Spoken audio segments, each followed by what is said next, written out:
एकदा एका जंगलाला आग लागली होती. मोठा वणवा पेटला होता आणि त्या जंगलाच्या प्रवेशद्वारावर काही हत्ती त्या आगीची मजा बघत उभे होते. आणि एक छोटीशी चिमणी जवळच्या तलावात आपले पंख भिजवत होती आणि त्या आगीवर आणून पाणी शिंपडत होती. त्यातला एक हत्ती मोठ्या मस्तीत त्या चिमणीला म्हणाला, काय गे वेडाबाई, तुला काय वाटतं, त्या एवढ्याशा पाण्याने ही आग विझेल?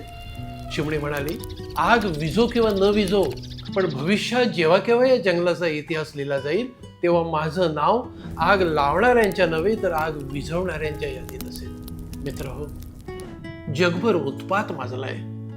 आपण आशा करू कधीतरी हा उत्पात थांबेल, कधीतरी जगाला आत्मभान येईल, कधीतरी माणसाची रक्तपिपासा शमेल आणि जेव्हा केव्हा या जगाचा इतिहास लिहिला जाईल तेव्हा आपलं नाव आग लावणाऱ्यांच्या नव्हे तर आग विझवणाऱ्यांच्या यादीत असेल याची आपण काळजी घेऊ. आपल्या येणाऱ्या पुढच्या पिढ्यांना अभिमान वाटावा असं काम आपल्या हातून घडेल याची आपण काळजी घेऊ. तुम्हाला काय वाटतं कॉमेंटमध्ये आम्हाला कळवा.